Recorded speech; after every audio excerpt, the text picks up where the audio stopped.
Pada abad keempat hingga abad ketujuh Masehi, berdirilah sebuah kerajaan yang berkuasa di wilayah Jawa bagian barat, yang merupakan salah satu kerajaan tertua di Nusantara.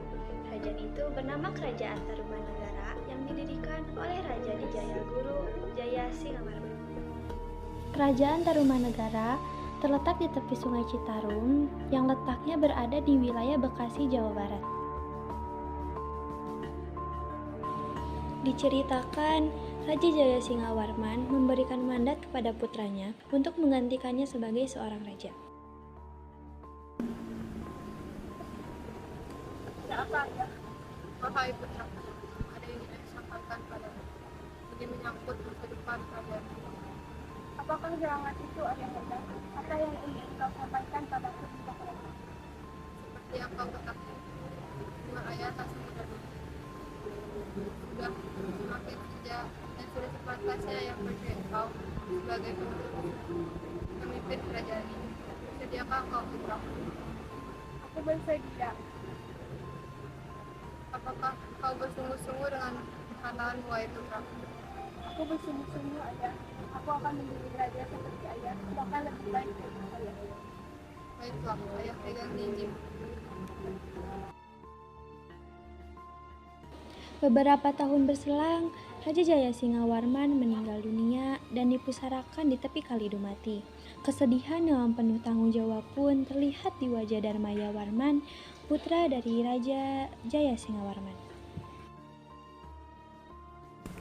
Ayahandaku tercinta, meski kau telah tiada, tapi tanggung jawab yang kau berikan padaku, meskipun yang jelas tercinta, aku akan membuktikannya, ayah.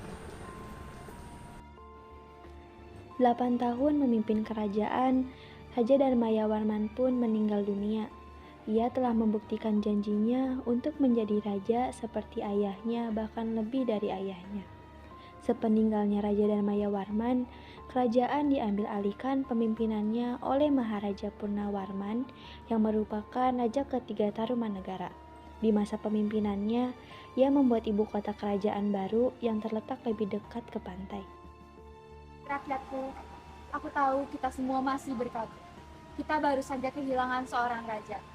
Namun, itu bukan berarti kita harus terus bersedih. Masih banyak harapan baru. Maka dari itu, aku minta kerjasamanya, wahai rakyatku.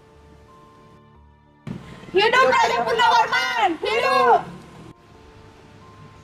Aku ingin melakukan yang terbaik bagi kerajaanku dan rakyatku. Sebagai langkah pertama, bagaimana bila kita membangun ibu kota kerajaan ini? Sebelumnya, adakah yang memiliki usulan di mana letak strategis untuk ibu kota tersebut? Siap, Baginda, saya setuju. Bagaimana jika kerajaan kita letaknya dengan pantai agar bisa meluas ke wilayah-wilayah agar kita tidak ketemu. Itu ide yang bagus. Wahai prajurit, siapkan apa yang harus kamu siapkan. Laksanakan.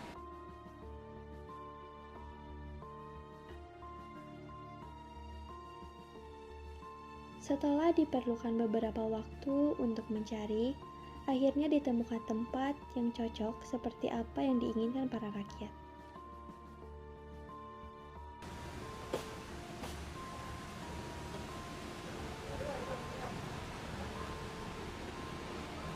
Baginda, sepertinya tempat ini cocok untuk kerajaan kita. Selain tempat yang strategis, cuaca di sini juga bagus. Aku rasa ini memang tempatnya. Bagaimana jika ibu kota ini nantinya kita beri nama dengan Sundapura? Kami setuju, Baginda. Apapun yang Baginda usulkan, kami tahu itu yang terbaik untuk kerajaan ini. Setelah ditetapkannya ibu kota, Baginda Raja mempunyai program baru, yaitu melakukan penggalian Sungai Gumati dan menyedekahkan 1000 ekor sapi kepada kaum Brahmana. Wahai semua rakyat dan prajurit, sebagai tanda rasa terima kasih kepada Dewa, aku ingin memberikan 1000 ekor sapi kepada kaum Brahmana. Kehidupan ekonomi masyarakat Kerajaan Tarumanagara mengandalkan pertanian dan perdagangan. Hal ini dibuktikan dari prasasti Tugu mengenai penggalian Sungai Gumati dan Candrabaga. Penggalian sungai ini merupakan bukti untuk menghindari bencana alam berupa banjir dan kekeringan di masa kemarau. Agama utama yang dianut oleh raja dan mayoritas penduduknya adalah Hindu dengan aliran Wisnu.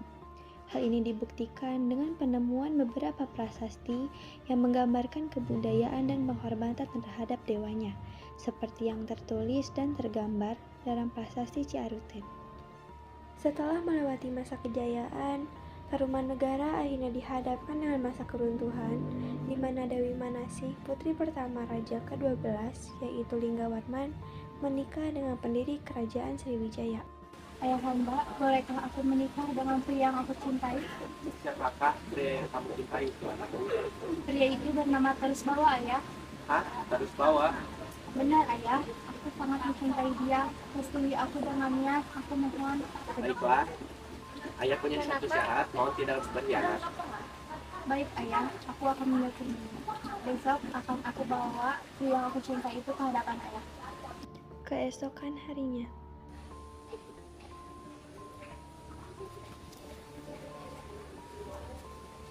Ayah, ini janjiku kemarin membawa pria yang aku cintai ke hadapan ayah. Apa kabar, ayah? Salam dariku, calon menantumu.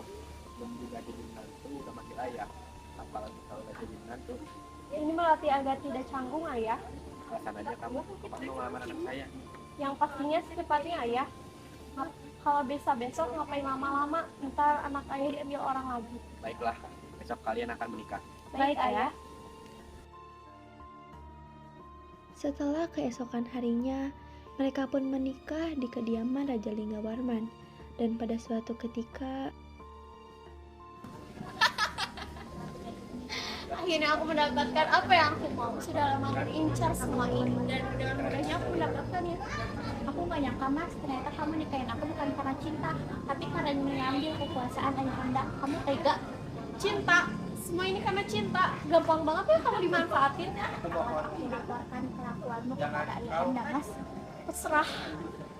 Apapun yang kamu lakukan tidak akan merubah semuanya. setelah diadukan ke Raja Linggawarman, Sudah aku duga. Awalnya kamu ingin memanfaatkan putriku dari kekuasaan tanganmu.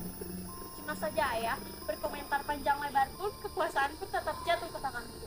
Dan ayah tidak akan bisa berkuasa lagi. Aku mohon jangan menghancurkan kerajaan ini. Tidak bisa, ayah. Aku akan mengubah semua kerajaan Tarumanegara menjadi kerajaan surga. Dasar kau pengkhianat, terus bawa. Terserah ayah.